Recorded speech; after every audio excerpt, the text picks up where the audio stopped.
In 2012, a routine excavation beneath a city car park unearthed something that would forever change the way we look at English history. What began as an ordinary dig in Leicester suddenly turned into one of the most extraordinary archaeological discoveries of the century. The team on site wasn't searching for treasure, but for truth. Truth buried beneath layers of time, concrete, and myth. As the dust settled, a strange skeleton emerged from the earth. The bones were old, delicate, and twisted in a peculiar way. But what caught everyone's attention was where it lay, under the exact site of a long-lost church, once believed to have been the burial place of a fallen king. For centuries, rumors swirled about what had happened to the body of Richard III, the last king of the House of York, slain in battle in 1485. Some said he was thrown into a river. Others believed his corpse had been paraded through the streets and buried without honor. No one knew the truth. Until now. From that moment, the excavation became a race against history. Archaeologists, historians, and scientists all joined forces to uncover the identity of the mysterious remains. The clues were subtle, but powerful. A curvature of the spine, an arrowhead lodged between the ribs, and the unmistakable signs of fatal battle wounds. Could this really be the infamous Richard III, the so-called tyrant immortalized by Shakespeare as a deformed villain obsessed with power? Or was this simply a coincidence? An ordinary man who had died in the wrong place, at the wrong time? The team began their work carefully, documenting every inch of the site, scanning the soil layers, and collecting samples. Every fragment mattered. Every speck of dirt could hold a secret. The skeleton's spine was twisted in a pronounced S shape, a condition known as scoliosis. Historical accounts had long described Richard as a hunchbacked figure with a crooked back. For centuries, those descriptions were dismissed as Tudor propaganda meant to make him appear monstrous. But now, science was revealing that there might have been some truth in the tales. As the bones were lifted from the ground, the story of a king lost to history was being rewritten before the world's eyes. In the labs at the University of Leicester, DNA experts began their most delicate work. They extracted genetic material from the ancient remains and began comparing it to modern-day descendants of Richard May and family line. It was a process that would either confirm a legend or end it forever. The search led to living relatives, descendants of Richard's sister, Anne of York, whose DNA could provide the missing link. The results would take months, but anticipation was growing by the day. Meanwhile, historians revisited the records of Richard's final moments. He had died at the Battle of Bosworth Field, the last major conflict of the Wars of the Roses, a war that had torn England apart for decades. As legend goes, Richard charged into battle shouting, "A horse! A horse! My kingdom for a horse!"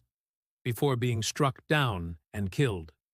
After his death, the new king, Henry Tudor, later Henry VII, supposedly ordered Richard's body to be buried in Greyfriars Church, Leicester. But as the centuries passed, the church vanished, destroyed during the Reformation. Its location was lost to time. That's why finding human remains beneath a modern car park was so shocking. It wasn't just an archaeological find. It was the rediscovery of a forgotten graveyard and a missing king. When the DNA results finally came in, the world held its breath. The mitochondrial DNA from the skeleton matched not one, but two living descendants of Richard III's maternal line. The odds of coincidence were astronomical. After more than 500 years, the mystery was solved. They had found the lost king. But what came next was even more revealing. For centuries, Richard III had been branded a murderer, the man who allegedly killed his young nephews, the princes in the Tower, to secure his throne. He was portrayed as ruthless, cold, and deformed, a villain both in history and in literature. Yet the discovery of his remains began to humanize him in ways no one expected. He wasn't a monster. He was a man, a warrior king whose final battle ended in brutal defeat. The forensic analysis told a tragic story. Over 10 injuries, including fatal blows to the skull. Cuts to the jaw, cheek, and back of the head suggested he died fighting fiercely to the end. His hands bore no defensive wounds, meaning his helmet had likely been removed before the final strike. It was not an execution. It was slaughter. Even the position of the skeleton told a story. He had been hastily buried in a shallow grave, his head tilted awkwardly, his hands possibly bound. There was no coffin, no royal ceremony, no dignity. For a king of England, it was the ultimate humiliation. The remains showed signs of post-mortem mistreatment, likely done to shame him even after death. This discovery reignited the centuries-old debate about who Richard III truly was. Was he the villain Shakespeare painted? A cruel tyrant who usurped his throne and murdered his kin?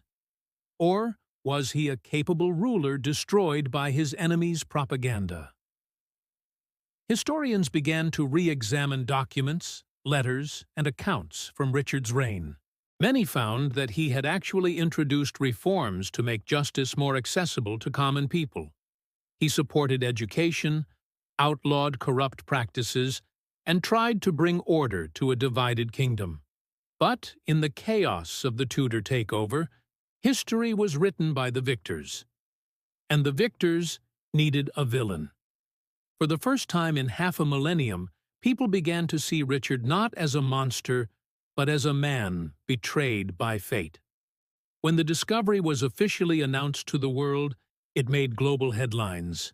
Crowds gathered in Leicester, some weeping, others cheering. It was as if history had reached out from the grave and shaken the world awake. The king who had vanished in disgrace was finally returning home. Plans were made for a proper royal reburial, one that would restore the honors stripped away from him for centuries. In 2015, Richard III's remains were placed in a lead-lined coffin and reinterred in Leicester Cathedral, only a few hundred feet from where he was found. The ceremony was attended by royalty, clergy, and descendants of those who once fought both for and against him. It was a moment of closure, a bridge between the medieval past and the modern world. But beneath the surface, new questions still lingered. If the king's remains had been found, what about the princes, his nephews who vanished without a trace? Their disappearance remains one of England's darkest mysteries. Some theorize that Richard had nothing to do with their deaths, and that later rulers destroyed evidence to protect their own legacies. The discovery of his skeleton may have proven who he was, but it didn't solve who he truly became in history's eyes. Still, the excavation achieved something far greater than anyone expected.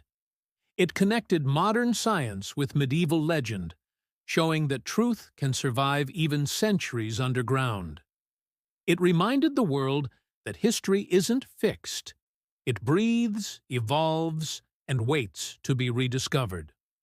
The car park that once covered Greyfriars Church has now become a memorial site visited by thousands every year.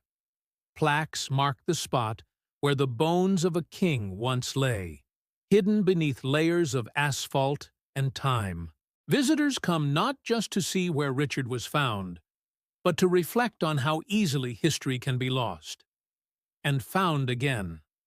What began as a simple excavation ended as one of the most significant historical revelations of modern times. A reminder that no matter how deep we bury the past, it always finds a way to rise again. And for Richard III, that rise came not on a battlefield, but from the quiet earth beneath a parking lot. 500 years after his death, His story is no longer one of defeat. It is one of rediscovery, redemption, and truth. The man once branded a villain is now remembered as a symbol of how history can be rewritten when we choose to listen to the bones beneath our feet. Even in death, Richard III continues to divide opinions and inspire debates. His remains tell one story, but his legacy tells another. Perhaps that's what makes his discovery so hauntingly powerful. Because in that shallow grave, we didn't just find a king. We found a mirror, reflecting how myths can outlive men, and how truth can wait centuries to be heard. And maybe that's the real lesson of Leicester's car park, that history isn't buried forever. It simply waits for someone brave enough to dig.